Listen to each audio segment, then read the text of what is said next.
Good evening. Welcome to the RIBA, to 66 Portland Place. I'm Simon Allford. I'm currently president of the RIBA. Passing through, so to speak. The organisation will celebrate its 200th year shortly. And I hope by then there'll be ever more events like this. In fact, I hope by next year there'll be ever more events like this. So thank you very much for joining us. We would very much like the RIBA to become a generous host to the debate in London about architecture, about the built environment, about art and architecture, about carbon, about design, about the next generation. So this is a wonderful evening to start off that process, to kick off that idea. And I would like us to be an ever more generous host, but I would like to acknowledge that the Grimshaw Foundation has committed a huge amount of time, effort, resource, and money to put this on. So this should be an annual event, and it's great tonight proves the need for this kind of conversation. I'd like to also welcome many of you who have not been here before. Some will be familiar with this venue, but our plan is to turn this into a house of architecture with a very public ground floor to make it accessible. There are problems, as some will have experienced today, with accessibility in the lifts, and all of that will be transformed. And that will be very important moving forward.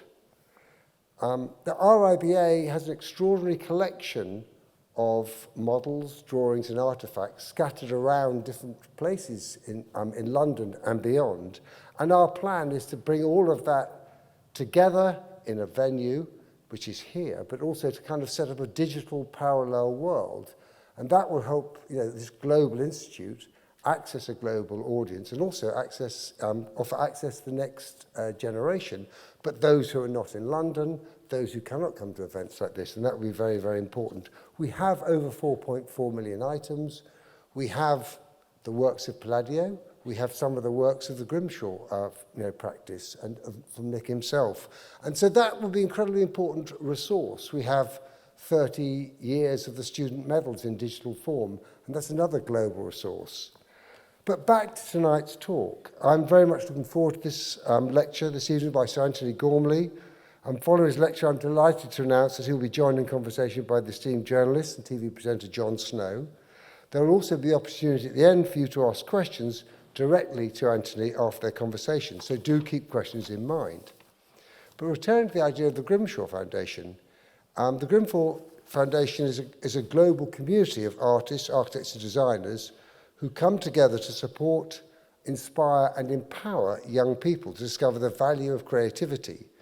It was launched in 2022 by Sir Nicholas Grimshaw in partnership with his international practice, a global practice of significant scale and capacity, but also a global practice led by the idea of design, empowering people and giving them access to architecture in the broadest possible sense, and a very powerful practice in that way, in that it's kind of making design available around the world with a particular interest in people movement, and in a sense the public space of infrastructure and more of arts and work and education and learning. The foundation is driven by the need to create inclusive creative futures, and its aim is to reach a diverse range of young people addressing gender, social and economic equity, so ever more pertinent now. It works with young people, aged 11 to 15, who are at this vital stage navigating their career options and different pathways to further education. And clearly, the idea of the built environment, understood by many in this room, but not understood by other people, this kind of inventing ways to access not just our profession, but the broader set of professions who work collaboratively together, from architects to artists to engineers to clients to carbon specialists, etc., is vital. The foundation works through bringing together schools and organisations, and the interdisciplinary idea that underpins the Grimshaw practice work and the industries of architecture, art and design is kind of underpinning the foundation. So there's a very nice connection from practice to founder to the future. And of course, it will offer access to those who are less likely to understand the roots in and perhaps less likely to be able to afford them. So there's a whole change going on in how education can be made available, which the foundation is working on. With this in context, in its first year, volunteers and architects from Grimshaw and other practices and organisations have been part of organising free workshops and events which so far have helped inspire 200 students. It was awarded a commendation in the Thornton Education Trust Inspire Future Generation Award. Going forward in 2023, the foundation will be continuing to build on this momentum while inviting more people to join in and get making. I would now like to introduce you to Chloe Grimshaw. Chloe Grimshaw is a trustee of the Grimshaw Foundation, where she takes an active role in developing the Foundation's education and events programme to connect young people, as we've said, to the creative worlds of art, architecture and design, and continuing the legacy of the family and its connection to the practice. Chloe works in the Foundation with a team with the Mayor of London to encourage a greater diversity of young people and to consider a future to which we're all committed. As Chloe comes to the stage, I'd also like to present Sir Nicholas Grimshaw with this book, Antony Gormley, on Sculpture. It's wonderful that you're here, Nick. So I'll come down and Chloe will come onto the stage. Chloe Grimshaw.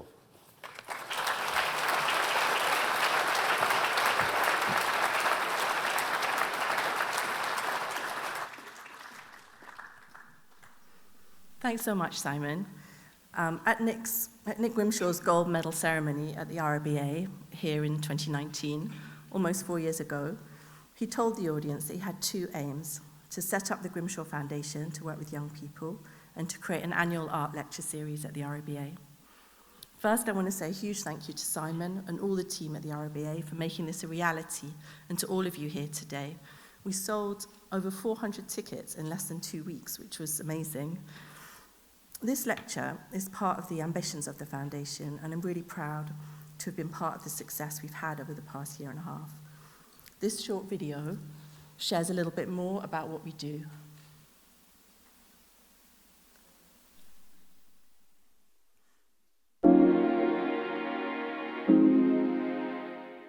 We set up the Grimshaw Foundation really to help young people find out what they wanted to do in life. People start thinking about their careers when they're teenagers, basically. And that's where the direction we've put to the foundation to pursue. In my case, I went to the Edinburgh Art School, and then a lot of creative things were going on around me. And I gradually began to get the idea that architecture could be a career. I decided to make it my career. But I think the foundation is going to be basically as an organisation that stimulates things to happen. I hope all these ideas will brush off on them, and they'll start to form an idea of what their talents are and how they can proceed with a creative career. The best results that have come out of working with the Grimshaw Foundation for me hasn't just been the confidence that's been evident in our students, the confidence that they've gained doing the project, but actually how enthusiastic they have been. They've absolutely loved working with different people outside of a school setting. They've loved visiting different places, but also having autonomy when it comes to design and the impact that they see that they can have on the world. Now that I've worked with the Grimshaw Foundation, I now know that art doesn't mean just drawing and painting. You can do so many other things. I feel like I do have a better understanding of creative careers, as I thought creativity was just in art and being able to think of things others haven't thought of, but then I realized that creativity is in every single job that you would choose. For example, a businessman, you think of new ideas to try and, for example, count money, and if you are trying to think of new ways, anybody can be creative that way. Before that, I was kind of a maths boy, but doing this is kind of the other part of what I want to do now, because it's very much more practical than what I want to be, and I can definitely see myself doing something in architecture in the future.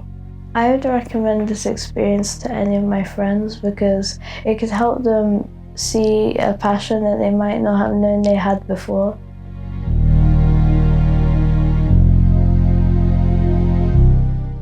To me, being creative means that you can show the world what you think of different things and you can display it in any way. Creativity means to me like being yourself and being able to express your ideas like something you really love to. And creativity also means to me that you can like include everybody, because we don't want anyone to stay out of stuff that they might like, and creativity, like, it kind of unites us all together. For me, creativity is about releasing the potential within you. It's already within you.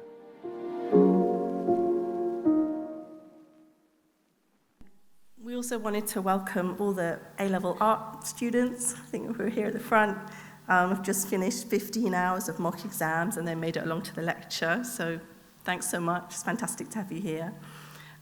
We're hoping that all of the students here today will be inspired by the power of creativity and to explore as many different careers within art, architecture and design as possible. When Nick joined the Royal Academy, he loved talking to artists and sculptors about their work and process, discussing how to create a perfectly thin and mirrored surface with Jeff Koons, the advantages of Corten steel with Antony Gormley, and the finer points of perforated stainless steel with Richard Wilson. Learning more about each artist's process and studio practice brought a lot of joy back into Nick's own creative work. He's always kept a daily sketchbook, and during lockdown, he drew from life almost every day. Nick and Antony Gormley built up a strong friendship during this time at the Royal Academy, where Nick was president from 2004 to 2011. And when I caught up with Antony over the summer, he told me that he sees architecture more and more as a source of inspiration, in particular Nick's work and the work of Buckminster Fuller. He also spoke about a formative walk through Hyde Park as a child and coming across a Henry Moore statue and realizing that it wasn't a solid object, it was hollow. I'm not looking at an object, he told me, I'm looking at a bubble. What happens inside the statue? The skin of something is a kind of front. This fascination with materials also formed the title of the first Grimshaw exhibition at the RIBA, called Structure, Space and Skin. It's this interchange of arts, design, architecture, of creativity enabling and driving better and wider thinking for us all that we wanted to support and explore with the foundation and with this lecture tonight. Many of Antony Gormley's best-known sculptures are public artworks around the UK. Over 33 million people view the Angel of the North every year on their way up to Newcastle in Scotland by train or car. And actually, my best friend always bursts into tears when she sees it. I was also lucky enough to walk along Crosby Beach during lockdown just outside Liverpool, and I think some of the RIBA team have done the same, which is the site of Another Place, which is made up of 100 cast iron figures set along the tide line of the beach. Finally, back in London, if you take an Uber boat down the Thames to the O2, you'll reach Gormley's tallest sculpture, the Quantum Cloud, which also looks amazing viewed from above by cable car.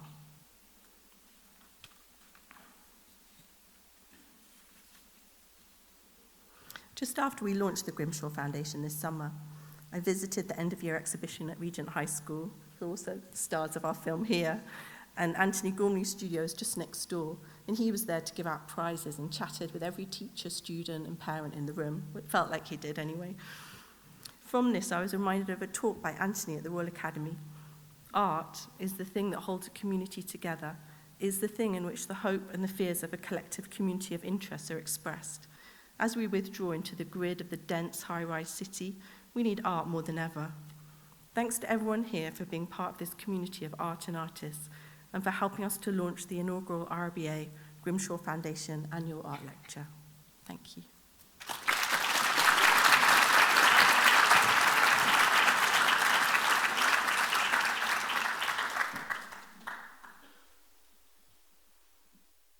Evening. It's just absolutely lovely to see so many people in this extraordinary room, really brought together through the generosity of Nick and Lavinia and the foundation, asking really important questions about how we can participate in the world that surrounds us. I mean, you know, when I was growing up, I guess I felt, well, the world is just like that. These buildings, this street, this way that window looks. And I think through events like tonight, we can feel that we can participate in the making of that world. And I guess for me, architecture has been a source of reference, but also, in a way, a source of questioning. Where do we finally dwell? And what is our first dwelling? And I guess for me, the answer to that question is in the body. The body is the first house of consciousness. And then maybe architecture is the second. And I just thought I would, before having a chat with Jon,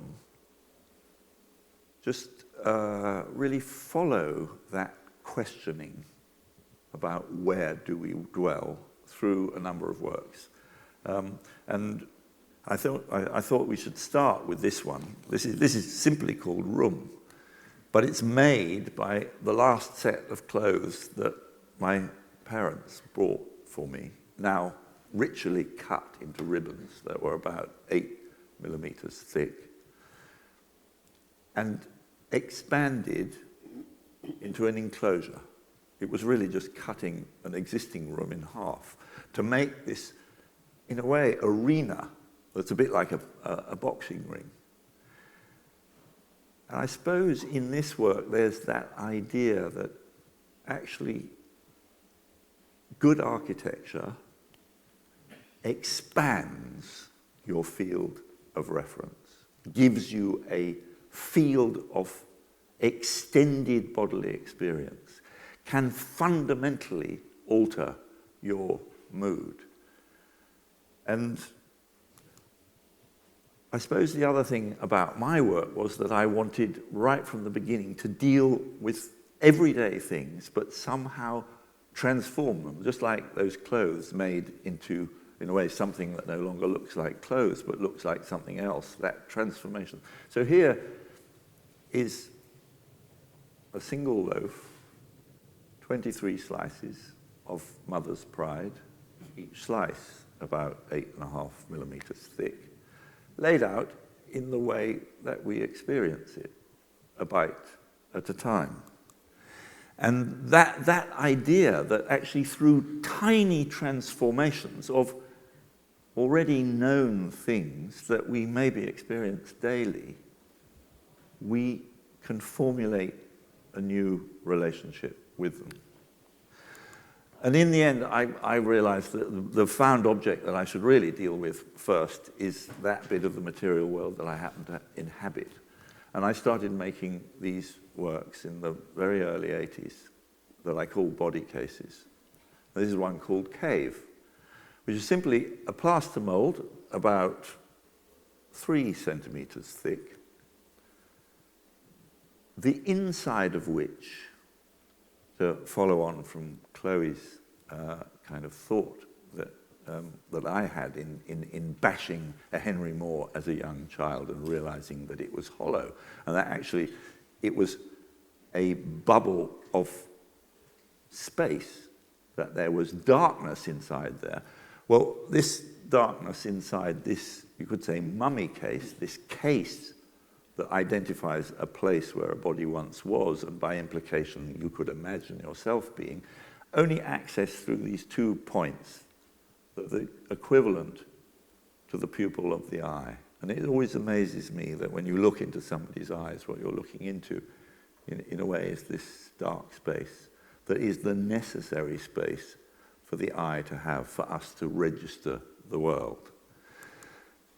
Anyway, that idea of the body as the primary architecture, the primary container of life and consciousness, has, in my work, constantly made this kind of, sort of ping-pong between reference to the body and reference to architecture.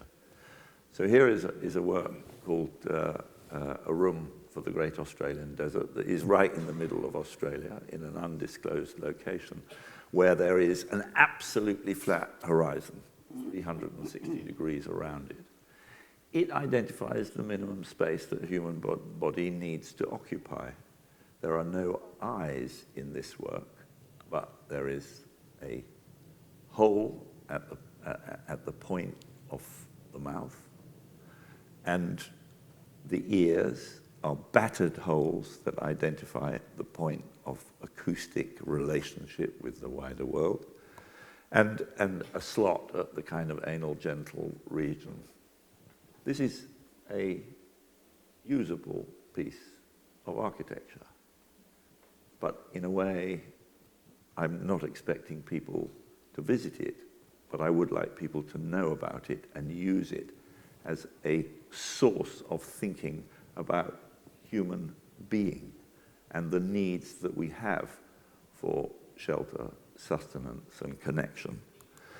And I guess that idea was then extended into this work that's called Allotment, where I asked for 300 participants to be measured and made a kind of surrogate city out of these bunkers, each very precisely based on the measurements of 300 individuals, the youngest of which was about 5 and the oldest was 95. And they become a kind of equivalent for the experience of the collective body in the urban environment, making a kind of labyrinth or maze in which people kind of measure themselves up against these hollow spaces that yet again you can see through the apertures into the internal darkness. The philosophical point of this is that each of us are individuals, but each of us, in doing a simple exercise of closing our eyes, you could do that now, shall we try it? Close your eyes. When I ask you that question, where are you? You are in a space that without objects, without dimension, and which is potentially infinite.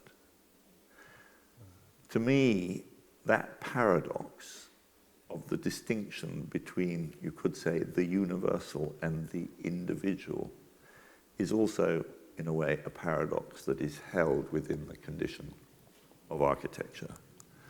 And I tried to express that in another way in this work that's called Space Station, that in a sense thinks about the collective body in the form of architecture as this vast fetal body that has come to rest, in this case in the inside of the Hayward Gallery, but that invites you to go. You can go into an internal space where you look out, and all of the features of high-density urban life are there. But curiously, you lose all of those sensations of up, down, left, and right. That actually, that sense of both concentration, but also the kind of,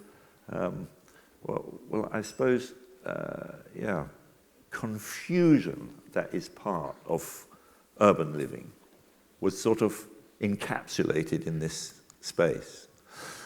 I then went on to make this work, which is called A Sculpture for the Subjective Experience of Architecture. It's 3 identical volumes, all made out of the same material, reinforced concrete, that have 3 very distinct characteristics. At the bottom, you have this space that I called the cave, which has no windows at all, but leads you up a staircase into this space, which I called the stage, where there are 2 walls missing that leads you out into space at large and the nature that surrounded this work. This was a collaboration, actually, with David Chipperfield, the architect.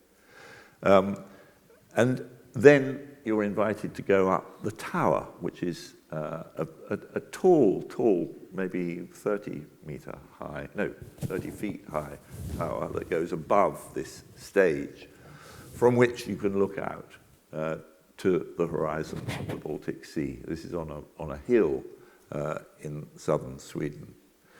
And the idea of this was really to make the point that actually architecture makes you feel things, feel constriction, feel either a connection or a denial of space outside, of the elements, of light. And that it can give you, in a way, a sense of space from which you then look to the world at large. And that idea of architecture as the articulator of experience and its potential to increase a sense of aliveness and well-being is something that perhaps, as a child, I didn't realize, and it was, in a way, through visiting spaces like the Pantheon or, the Maison d'Habitation of Corbusier, that I began to realize is the most powerful thing, that architecture isn't simply a machine for living, isn't simply an expression of human need for shelter, but is actually an extension of our bodily sensorium. So I began to introduce those ideas then into my sculpture. So this is a work called Vessel that is simply a human body now built out of architectural cells. You're not invited to inhabit this, but you're invited to think of the body perhaps as this aggregation of potential spaces that can accommodate the body. And then the inevitable happened, that rather than making sculpture that refers to the body, making sculpture that invites the inhabitation of the viewer's body in an experience of sequential spaces that either constrict or open you to space at large. So you are allowed to go in or invited to go in through the right foot, and then explore different spaces that were on the whole lit from above or indirectly lit. And you made your way through a sequence of chambers. And that was true of this work, which is called Cave, introduced into the very specific spaces of the Royal Academy. It just intrigued me that here was this grand Renaissance opening with its marble architraves. And I just wanted to introduce here, you're going in through the left foot again, but the access to the inner spaces of this voided body was such that you had to feel the constriction of your own body, and that sense of, well, returning architecture to perhaps the Longhouse or those Haida villages on the northwest coast of the United States, where in some way you had to feel constriction in crossing the threshold between, as it were, the world outside and the world inside. This is the outer form of the body, and inside you, having gone through this narrow tunnel of the foot and the ankle, you were then released into this large space that was indeed like a cave, lit by the various orifices at the top of the head, at the other hand, at the other foot, and at the knee. That idea of constriction and release, the idea of what architecture can do in terms of articulating the sense of your body limits, but also its potential, was maybe most powerfully expressed in this work that was called Passage. This is a movie of the experience of this work. It's 12 meters long, made from Corten steel, and at one end is completely open, at the other end is very much closed. The acoustic effect of entering this space, in which you're walking into your own shadow, walking into darkness meant that for many people, they couldn't make it to the end and had to stop and return. But that experience of the return was the whole point of this work, that through the invitation of the darkness, you were invited in to a journey that, in a way, is a metaphor for the journey we're all making towards the dead end. But then you were invited to turn around and face the light. And I guess that idea of constriction and then expansion or release is at the basis of these works, which are all called Matrix, and are all an attempt to reveal, if you like, the structure, the skeleton of the world that our species has chosen to choose as its nest, built on Euclidean principles of vertical and horizontal surfaces that define, in a way, our choices of movement. And it was this work that I decided to make as the main work for my show at the RA, which was the opening image of tonight's discussion. And what is this? I suppose this is just a question which is particularly pertinent for tonight. What is a human body? What is a human home? What is our relationship to the spaces that are, as it were, defined for us by the world that we have chosen to make? I wanted to think about the body in space. I wanted to think about the body as space.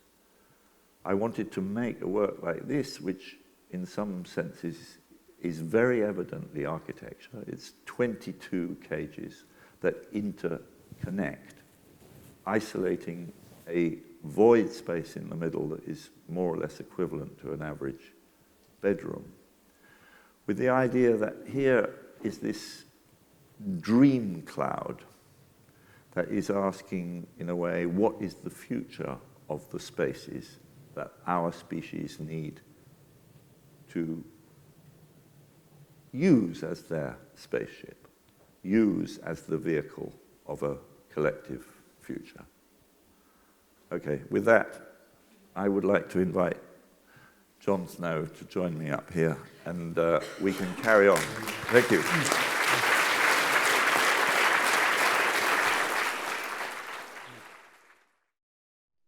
Well, there's a challenge. Foreign ministers, archbishops, MPs, bent people, straight people. That was an extraordinary voyage through time and space. Extraordinary, absolutely extraordinary. And I'm cascaded with thoughts. I mean, you've opened up all sorts of spaces in my own thinking that I didn't want to open. Come on. Give me a hard question. Actually, we're going to open this up to We are going to open it up. I'm not going to have an indulgent moment of psychiatry. But it was a very, very stimulating experience, genuinely. And I wasn't fully equipped to deal with it. I mean, I set out a few questions. You know, how old were you when what it was that influenced you into channeling your creative and artistic gifts? How old were you when these strange thoughts started to come in and inform your physical life? No, I was 6, and it's now very well-known kind of little story about how my work turned out to be so peculiar. And it was, I was sent upstairs to have a rest, between, it's probably started about the age of 5. After lunch, go upstairs and have a half-hour rest. It's the last thing that a young boy wants to do. But being brought up Catholic, I did what I was told. I went upstairs and I lay there, and I decided that I had to lay there and be completely still. And it was horrible because it was this little bedroom that was on. It was an enclosed balcony and very hot. It had a cork floor that smelt because of the amount of sun that came in there. I'd lie in there with my eyes closed, and it would be this hot red kind of claustrophobic. Anyway, I had to do what I was told, so I lay there, and there was this strange transformation of this dark, this red, hot, claustrophobic space that slowly became cooler and darker until I was floating in what I hoped. Many of you probably didn't close your eyes, but that we can all access. The minute you close your eyes, you are, as it were, in this extraordinary space of infinite freedom, infinite potential. Anyway, that was a childhood experience. If you're asking, when did I find a way of dealing with that? Well, a long, long time later. And I think, I would say, to all those of you who are doing your A-levels at Regent's High School, at Regent School, I didn't decide to be or to have a go at being an artist until I was 24. And then I went to art school. And you don't have to be in panic at aged 15 about what you're going to do for your GCSEs, because actually the longer you leave it, the more you kind of look at the world as if it were, mad and strange and maybe difficult to deal with. The more choices you have, and the longer you take to decide what to do, the better, in my view. But anyway, yes, I always like making things, and I still do. The phrase I'll take away is, the body is the primary container. There's a thought. No, but it is. This is the bit of the material world that each of us has been given to use as their vehicle, and I guess that was my. I grew up with kind of conceptualism and minimalism and the idea of Duchamp's ready-made, and I said, well, look, this is my ready-made. This is the found object. But at the same time, I realized that it was the lost subject. That actually the body had, through modernity in some way, been expelled from, as it were, the point of reference. The rules have all changed since the late 70s, when I was at art school.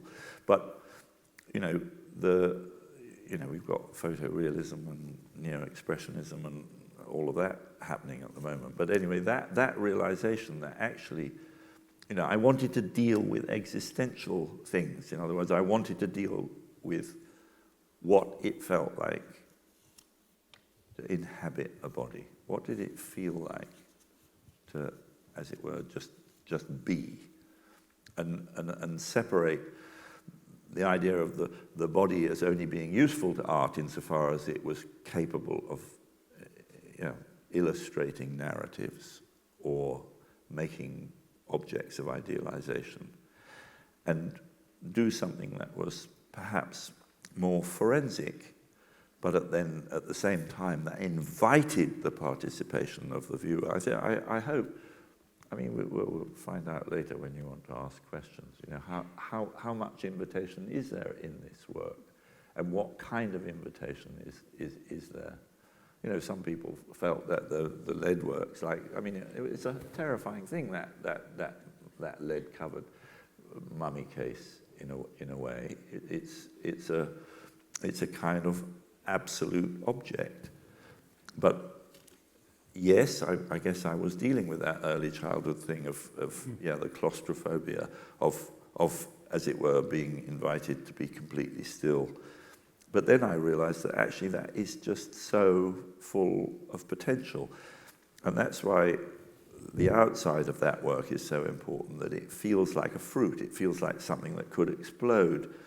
And that's why in the Royal Academy show, in the rotunda, in the central octagon with the dome, I hung those two works, Body and Fruit, that express this idea of, in a way, contained potential, that it was not about the illustration of movement, but about the potential in stasis of creating an energy field. And in a way, how sculpture activates space is maybe more important than how it occupies it. Well, Sorry, I'm bound to take you to the Angel of the North. Okay. Because, I mean, you were the youngest of 7 children. That's an unusually large number. You have a long time to observe them. Did it have an impact on your thinking? Did the body in a part become one of your obsessions, actually by dint of growing up with them? And have you inflicted one of them in the Angel of the North? Yeah, I don't know. I mean, the great thing about being the youngest in a family is that nobody cares by then. Isn't that? I mean, I don't know how many of you are the youngest, but on the whole, the rules are all set, and the parents are too old. Hands up, the youngest in here. How many? Oh, we've got. Oh, what a feast! Well, we can talk about this later, but I mean, on the whole, I think that the parents are kind of they've given up the policing and the educating jobs, and they're just trying to kind of keep peace. And I feel that I got away with murder, really. I mean, but if you take the Angel of the North, which is, in the end, I mean, it's not one of those cages hanging in the Royal Academy. It's straddling a major road, and it is conventional. It's not challenging in the sense of saying, hang on, it's got a very strange looking tummy, or it's actually... Well, it's quite strange, isn't it? Well, I mean, how many bodies do we have in England of that scale? Well, I'm not talking about scale, I'm talking about representation. And the representation is very much of a human body. Yes. But we saw a lot of material here that you took us through, which didn't look anything like a human body, and yet you told it was. Well, no, I'm just telling you that architecture is the second body, even if it doesn't look like a body. Mm-hmm.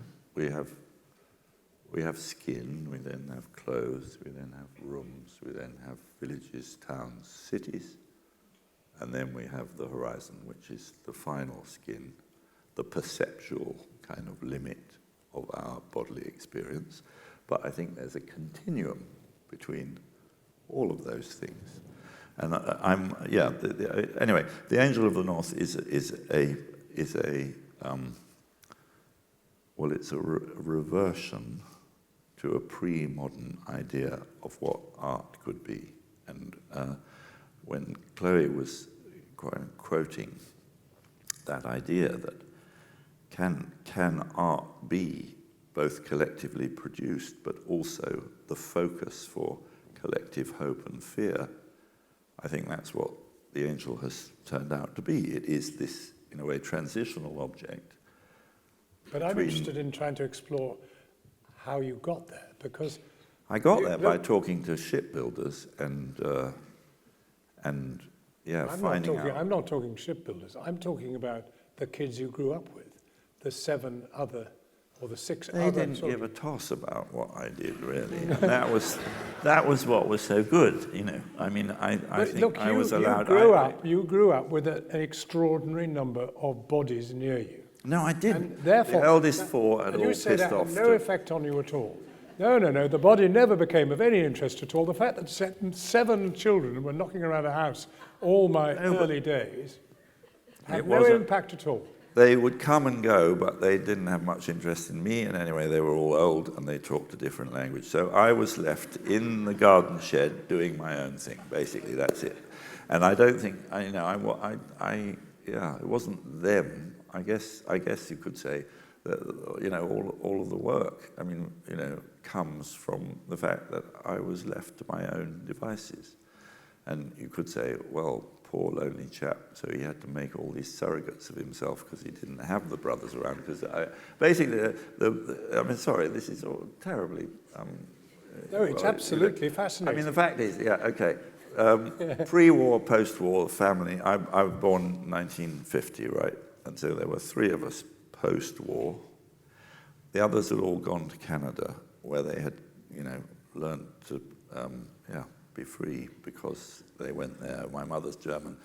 This is a long story. Anyway, they had to emigrate. They had to go during the war, otherwise she would have ended up in an internment camp. So they had all been to their secondary schools and had gone back to Canada by the time I was conscious. So it was just me and 2 brothers. And but you've already mentioned an internment camp. I mean, there were human beings in your life on a tremendous scale. Well, I wasn't in the internment camp. That was a... No, I don't say you were, but you were aware of it. Yeah, I mean, you were aware if you're asking why is the body so important in my work, I think all I'm saying is that, the body is the instrument by which everything that we learn about the world comes, and it's also the vehicle by which anything we have to offer the world can come out of. But this is what's so challenging about your work, because on the one hand, you can have extraordinary creations like this, which are actually quite difficult for people to work out for themselves. Certainly once you explain it, you can see the voyage you made, but nevertheless, you've got that. I hope this makes people feel really peculiar, because it is. It is peculiar. You're invited to go underneath it. You're invited, as it were, to look up the bottom, under the skirts of architecture, and think about, this is the world that I inhabit, and isn't it strange? I think it is. You know, a lot of what I'm trying to do. Think about breadline. You know, that loaf of. It's just to take, in a way, something that already exists, where the reference is very clear, but somehow make it strange enough that you look at it again, you think about it again, you feel it again. And I guess that's important. That's an important part of, I think, how art can function in the world. It's no longer about making a picture of something. It's about somehow interrogating it in a way that allows us to re-inhabit it again. And that goes for the body, and it goes for space. And I guess I can see this is an interrogation. I recognise that. But the Angel of the North didn't decide to be an interrogation. It decided to be an already complete and finished being that was identifiable and easy for the car driver. You could say the image, to understand what he was looking at. Because it looks like a crucifixion, or because it looks like something, that is very easily symbolized. But I hope that I've made it a bit more complicated, insofar as here is a body that has no arms, that actually has replaced the arms with these wings that suggest an extension, that suggest a relationship with technology, with the extended arm of technology. And then it's asking a question. It's asking a question: what is our relationship with this? And why is it called an angel when it's very evidently unable to fly and is very firmly rooted to the ground? And for me, the work is, on one level, it's a totem. On another level, it's, like a lot of the work, a materialized question about human future. What is, as it were, our relationship with the horizon? Here is, there is an absolutely horizontal plane at the top of the wings that makes this false horizon. And that idea of what the horizon, that limit, the perceptual limit of the human world that we always, through imagination, have been asking ourselves, what is on the other side of the visible? It's like me and the Henry Moore. That enclosed darkness. what does that contain? And is that the real meaning of this thing? This thing, on the one hand, is form, but then behind that form, there's something else.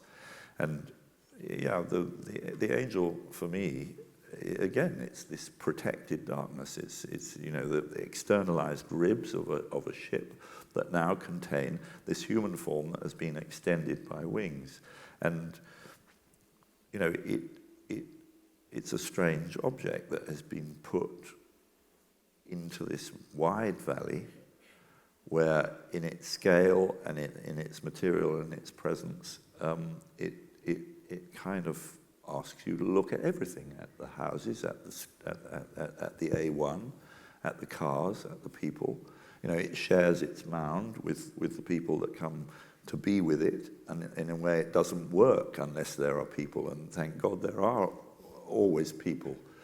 And somehow you register the scale of the work against the people that are walking along the cusp of the mound that it's on. It's time for other questions. Is it? Yeah. Sorry, you haven't asked any of your questions. I'm modest enough to accept that I'm unlikely to be able to pin you. Okay.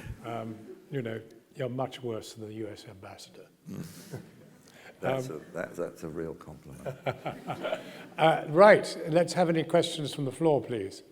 Yes, I see yours as the first hand. Probably wise to stand up. Lovely. Thank you very much for your work and the presentation. And I have 2 questions. One is that you speak a lot about the body and the darkness and also the inclusion of acoustic. But I was wondering also how you think of light in terms of your work, because often, as in the presentation, the light is either external or it comes towards the end. And also the material that you use often blocks the penetration of light. And then I was thinking if you could speak more about your creative process in detail, such as maybe where you source your materials or some of particular inspirations, or yeah. Okay. I think, you know, light is the condition of space that allows us to, in a way, understand what we dwell within.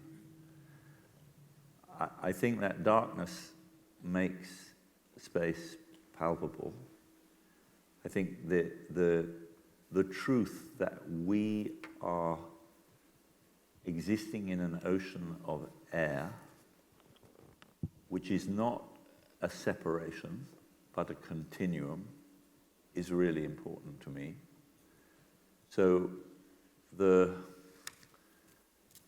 this question of light and dark is really important, because one of the limitations of the story I was told about this, you know, from Giotto to Leonardo, for example, is that the biggest challenge for the evolution of art is to capture the way that light renders visible the surface of the palpable world.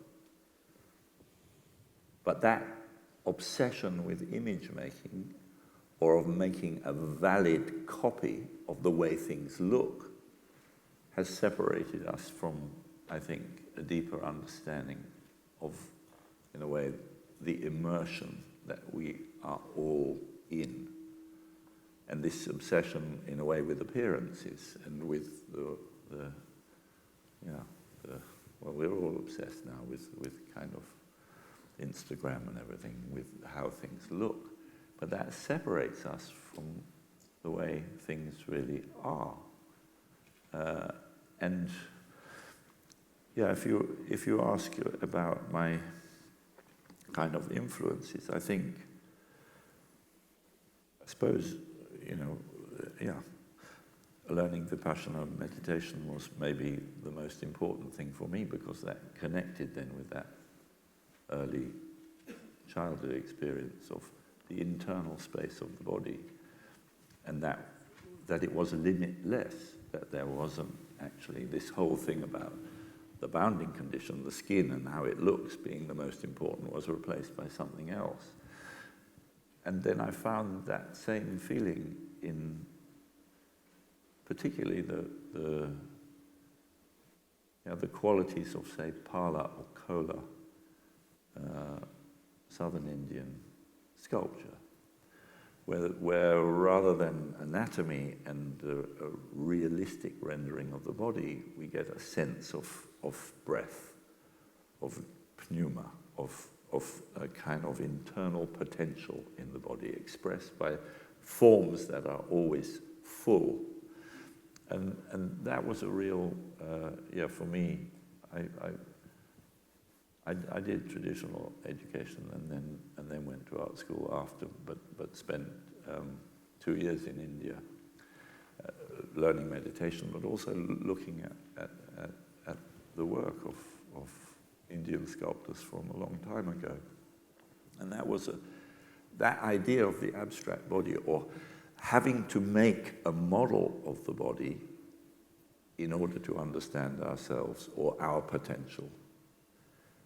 And I think that's still, I still think that that's the primary function for me of art, rather than, as it were, representing either the world we've made or the beauties of nature per se.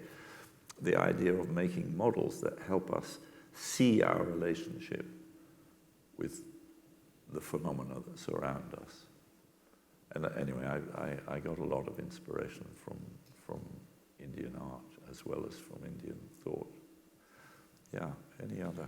Yes, another one from the floor, please. Yes, I saw a hand right over there, yes. Can you stand up, possibly? Then we know where to put the microphone. There we are. Thank you so much. My question to you is, why leave the welding lines and casting lines in your work? What is the significance of that?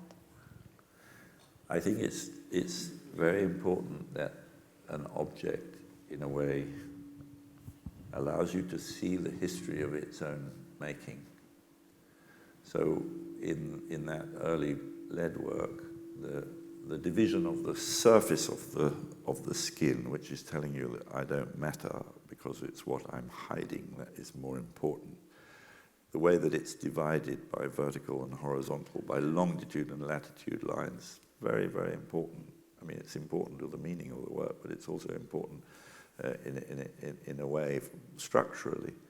And that then went on to all of the cast works that I want you to be able to read the story of the making of the work from what is evident in the work.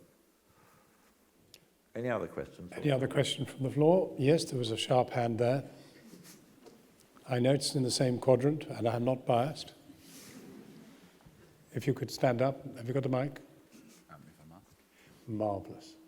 I remember going to the cave, being inside the cave at the Royal Academy, and thinking that it was the most exciting architectural space I'd been in that year, was the thought that I had.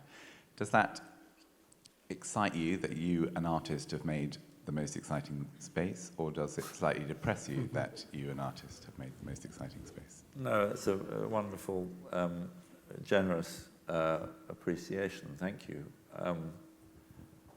I do, well, I talked about the Pantheon, which I think remains for me a kind of, an point of reference that you can, that a humanly made space can put us into relation with, you could say, cosmic space. Just watching the trajectory of the rays of the sun move around the dome and the floor of that building, and its clarity of construction.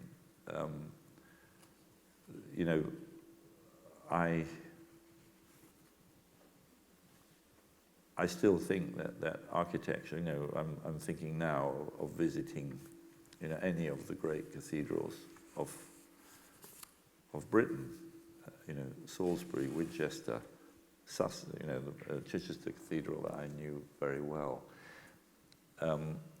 That idea of making a humanly made sky, the idea that somehow our consciousness are enclosed by kind of this dome of the skull, but then making vaults that in some way invite us to think about the containment of our thinking capacity even greater, at an even greater scale. And yeah, I guess you could say that the trajectory that I showed you in those few slides was a trajectory from the idea of the body as an object that displaces space to the idea of the body that is space itself, that is a spatial condition, has resulted in me making works like Cave, and I would like to go on making more. I think that they are architecture taken away from function. I wanted to make this work called The Brickman that was originally designed for Leeds, but I wanted to make it, when they were asking for big projects for the Olympics in Beijing, I asked for one block of the CBD in order to make a work of 120 meters high that would be made out of about 14 million bricks that were going to be gathered from the whole of China, that would be tested for their compressive and tensile strength and used at different levels, each brick to be signed by its maker, ideally by individual makers, with no internal divisions or flaws, all of the structure in the walls, an access point at the back of the heels where you could be in this space and then look up through the volumes of the body. The only apertures in the whole structure would be at the ears that would just let enough light, once you had accustomed yourself to the darkness, to these highly acoustic kind of renditions of the human body, but now rendered at an enormous scale. I still think that's worth doing. Sorry, that was very long. No, it took us on a really interesting journey. That was very interesting. Hopefully somebody will do it. Yeah, I still wait. I'm waiting for the phone call. Let's take one more question. Well, we'll take two then. We'll take one down here, but there must be somebody up there who's trying to ask a question. Yes, you back there first, and then the one down here. Hi, thanks for the talk. It's been very inspirational, and I've got so many questions. So I've got two, and I'll whittle down to. My first is, in past, art might have been seen as a luxury or indulgence, but obviously during lockdown it was proved otherwise, that it's vital for the human experience and having such an important role in our society. Do you see the importance of sustainability in work, or do you think it hinders the creative process to be constrained by certain aspects of that? And my second question is, as a structural engineer, how did you get away with having no balustrade on the installation in Sweden? Because that made my heart skip a beat, really. A building code is, yes, that's the difference between making a building and making a sculpture. And that was a sculpture. I insist that was a sculpture. And we didn't need a balustrade. But answering your question about sustainability, I think, this is a key question for our species generally. We're not yet in a post-industrial society. I want to use the materials that surround us. So I use concrete, fully cognizant of the fact that concrete is a, carbon producing. In making concrete, you are contributing to, massively to the carbon footprint of our species. All of the ironworks that I make are well over 90% are made from recovered scrap. We use brake shoes. We smelt with, renewable electricity. It's a very important, I take my responsibilities to be careful very seriously. So we've given up flying the work if I contribute to exhibitions or send my work to collectors. We do it by boat.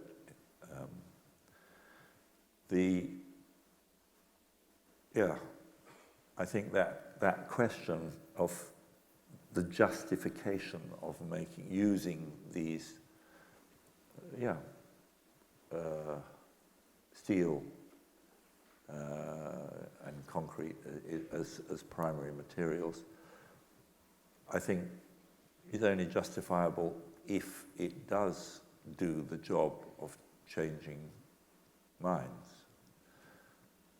And my thought is that if the same amount of material that might have, made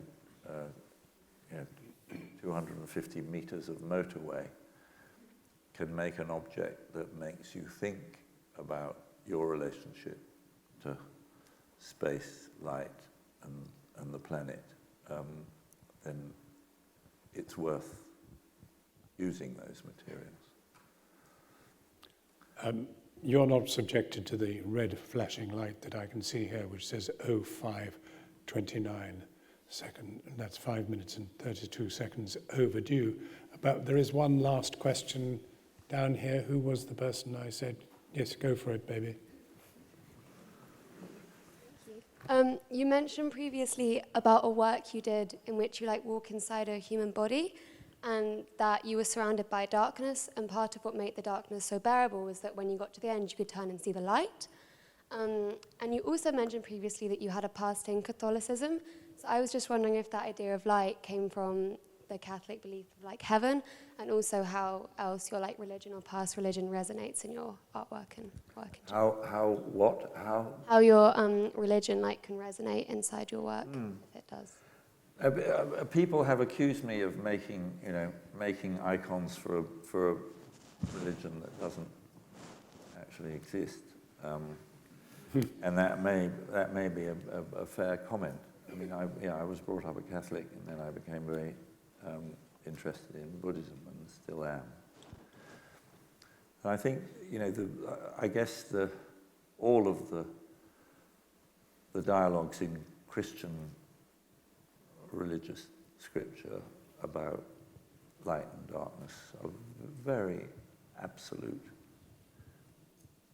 and I suppose I want to question them quite badly. I want to question them because I was brought up in terms of a kind of emotional control. You had the promise of heaven and the threat of hell. You had the dialectic of either you were in a state of sin or in a state of grace. Either you were going towards eternal darkness and hell, or you were going to eternal light and heaven. And I think those dialectics are really dangerous, and I think they're obviously still in the work, but I've tried to question them in the work. And well, I talked a bit about it in relation to the earlier question. The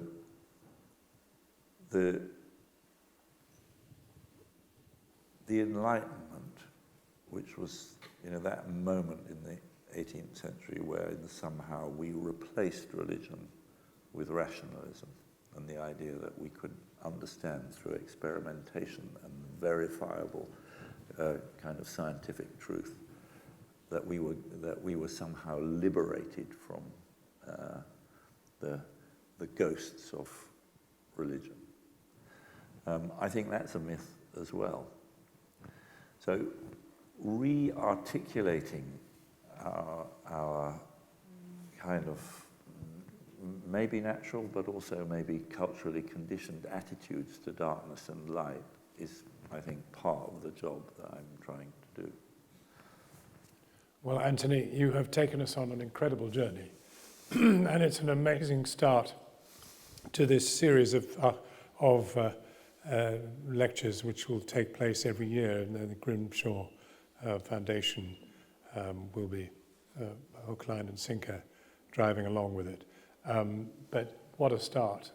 I think the problem's going to be follow that. An absolutely amazing offering, first of all, and then an amazing collection of answers to our obscure questions, or even obscure questions to some of our bizarre answers, no, wonderful answers to some of our bizarre questions. So I'm trying to get it right. And I just want to say thank you very much, particularly to you, but also to the audience. What a wonderful audience we have here. Creativity burning at every age. So thank you for being you and for being here. And above all, thank you, Anthony, for giving a wonderful lecture and giving a great lift-off to this planned series that will go forward. So thank you, RIBA. Thank you, everybody, very, very much. Thank you. Thank you, Jon.